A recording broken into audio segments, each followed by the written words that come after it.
Hello everyone. Welcome to today's sections. My name is Kuo-Chien Lee. Today we are going to introduce you search engine optimization. Let you use SEO to promote your website. We will show you a good working knowledge of business website design and search engine optimization SEO. SEO has become big business lately because so many people want to be first in the search engine results. But you don't have to pay much money to achieve that. In these sections, we will show you how to use SEO to improve your rankings. Here are today's outlines. To do a better SEO, we have to start with a good web design.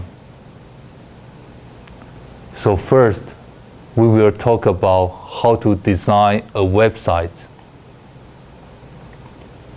We will show you a well-structured website design and the important website elements.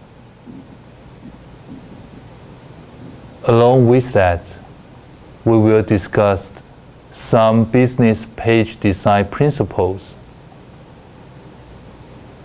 There will be the preparations of SEO.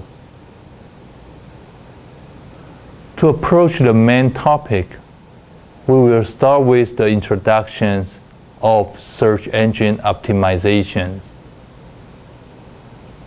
Give you the basic ideas of how to do SEO. Then we will talk about how to promote your website using SEO and how to select your keywords for doing the SEO. Some suggestion tools will be surveyed.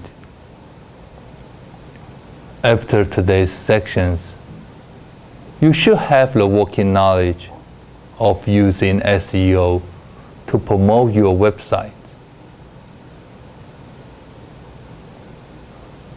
To promote your website using SEO, you have to have a well-structured website. And it comes from the beginning, website design. You have to start your business website with a plan.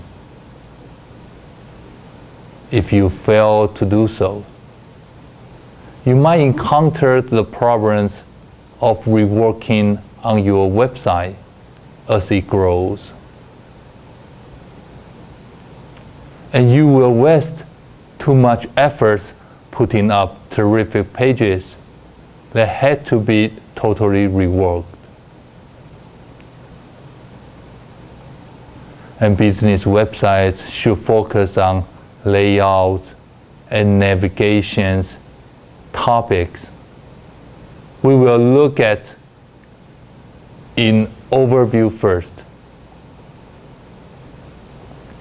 Clean layouts and intuitive navigations are important to any web business site.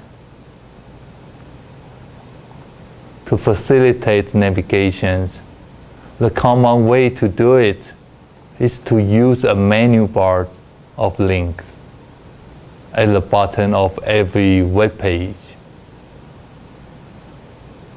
The basis of a website is, of course, just a single page, the home page. And make sure it loads fast and make it as visually appealing as you can. And business websites vary widely. Of course, but a popular option is to have product web pages. one per offered product or service, and all accessible from the home page using links or menus of links.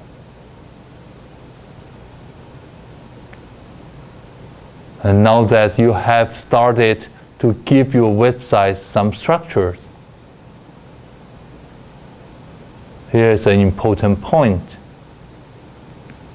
When you attract customers by having them click on an ad, called a click-through ad, you can't just have them land on your homepage. Instead, make sure they land on the page that covers the products they are looking for. The page they land on after clicking an ad is called the landing page. The landing page should draw users into the product or service they are looking for. If you are advertising product A, and users have come to you by clicking an ad, then the landing page should be all about product A, not a general page about the products that make users hunt for the information they want. Remember, web users have short attention spans. If they have to think, chances you will have lost them. And many business sites also have a shopping cart and checkout sections, accessible from the product or service pages. And many business sites let you search from the home page or any product page for other product pages, as shown in the slide. In addition, it's a good idea to have a contact page, even if it is just a collection of mail-to URLs, which run the risk of being harvested by robots and added to spam mailing list. And not those more snapping email forms, it's also essential to have a help page or assistance, even if it is just a frequently asked questions FAQ list. That's really not a good idea for websites that have no help systems and tell users to post their questions on their user forums. It gives the impressions they don't care about you. And even in the best case, there will be a delay of days before you get an answer. As shown in the slide, that's the layout of a basic business website. And yours could be more or less complex, but these elements are very familiar to website servers. They'll expect them when doing business with any substantial company. Some business sites have hundreds of thousands, even millions of web pages. Think Amazon. Of course, and many more elements are available. Here's a list of the page elements you will commonly find on a business site. When you are designing your site, take a look at this list to see that you have included all the pages you need. Of course, You don't have to include every element on the list. Just remember, design your website with a plan and evaluate the necessary elements you need for your website. Then you can start developing your website. Since we have laid out an overall plan of our website, it's time to create the web pages. The actual design of the web pages is up to the needs of the business. But here are some general suggestions. One important tip before we start: check your pages in multiple browsers, at least Internet Explorer and Firefox, with multiple screen resolutions, and if you can, on multiple platforms, Windows, Mac OS, and so on. Business pages should be attractive, fast loading, appealing, centers on content,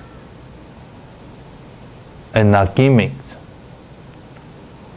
and have a strong visual focus. Not a lot of disparate elements. Avoid very complex designs. Here are some general suggestions. It is better to use a white or light pastel background, because light background will make your content stand out. And keep a uniform theme throughout the site. And place the company logos on every page. And don't use text on top of a multicolored background. Let it blend it into or clashes with. Remember to use dark text on light backgrounds,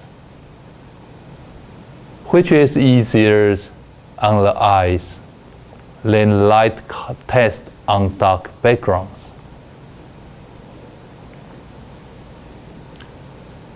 And it is better to avoid too much animations, and unless you really want it, music, let's start with itself when the page loads.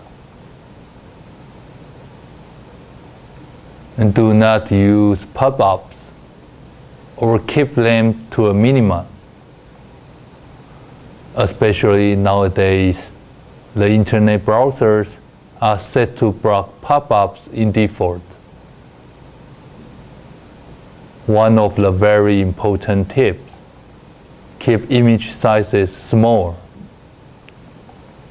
You can get graphics programs that reduce the number of colors used, and so on, to make the images load faster. Moreover, remember to avoid too many frames. Using 2 is okay if you need them. Don't expect the user's browsers to have real fonts installed. If you want to use obscure fonts, instead embed an image with the text. And it is suggested that to use the same font throughout your site, and make sure your page will work in multiple browsers. Although nowadays the browsers all claim that they are compatible with certain standards, in fact, still lots of differences among them. if you use advanced technology in your site. Make sure your pages still work well with people who have older browsers. And use width and height attributes for images. Not only will your page load faster, but also the page won't scroll around as the browser displays the images. Last but not least, make sure you have consistent navigations on each page, such as a navigation bar of links that appears at the bottom of every page.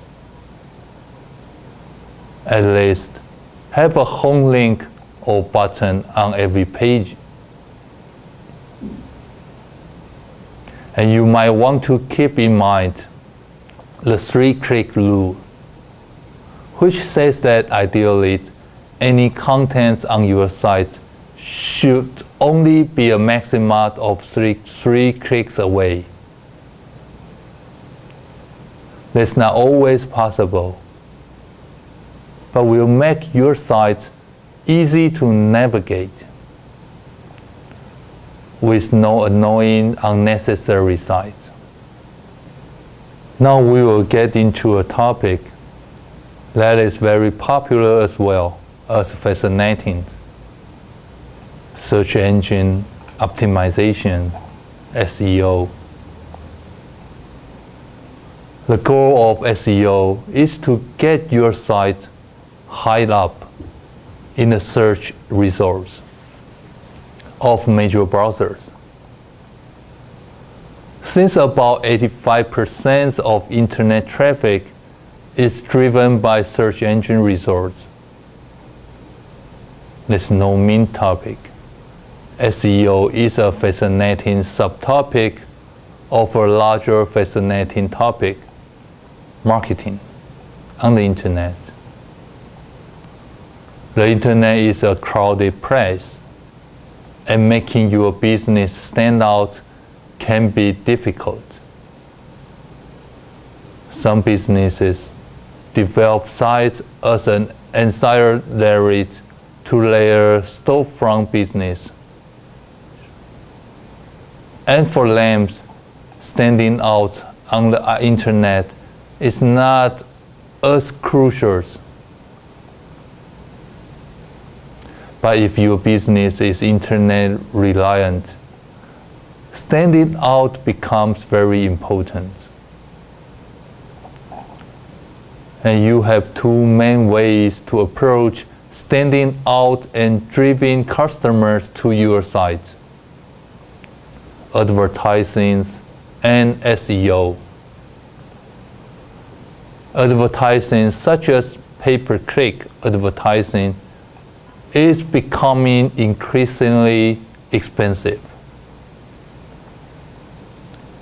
And many hopeful internet businesses are finding it just doesn't make economic sense anymore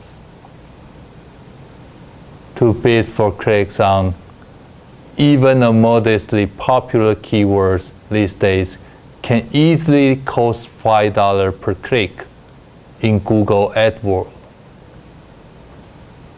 And unless you make a lot of money per customers, typically it's not the case for internet business, where customers often expect everything to be free. The majority of pay-per-click advertisers who are trying to make money solely from the internet are losing money these days. And the other main option is SEO. That is, making your site rise in the search engine results list for free, so that surfers will click on and navigate to your site. The internet truly is a crowded place, However, if you are relying on SEO and the internet for most of your income, you absolutely must find a niche where there's less competition and target it. And what niche will work for you. We will discuss that more in the next sections. But you will probably be surprised at how small niche can work for you.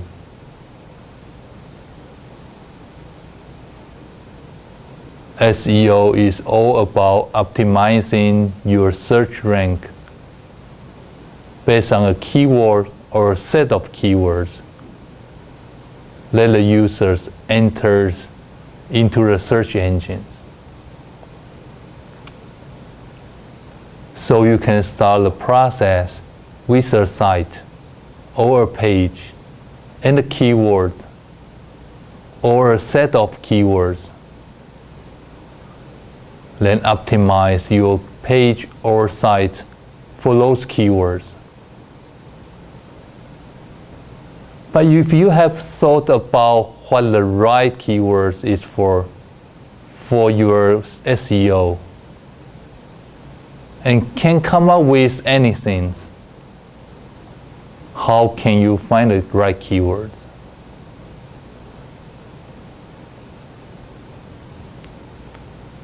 And plenty of tools can suggest keywords. All the major pay-per-click sites, Google, Yahoo, MSN, and so on, have built-in tools that will suggest keywords for you. You type in the keywords you have in mind. And the keyword suggestions tools comes up with all kinds of similar keywords to consider. Remember, SEO is all about optimizing your web page or site for specific keywords. So how you tune your pages depends on what keywords you select.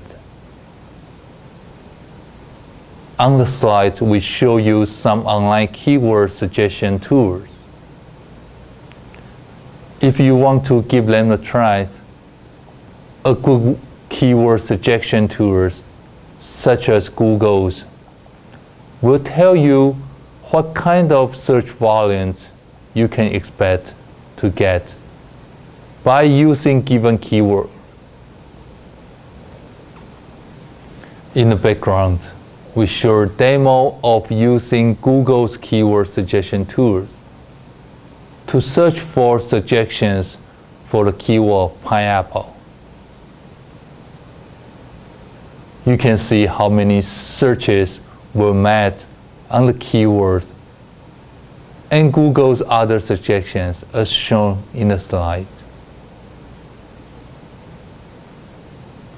As you can see in the slide, pineapple is a low competition keyword,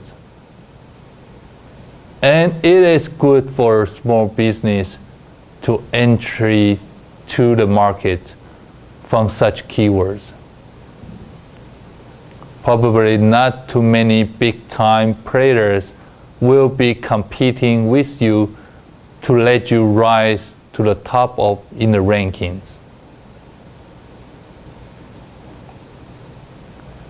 And informal ways of checking for viable niche is to enter a candidate keywords into Google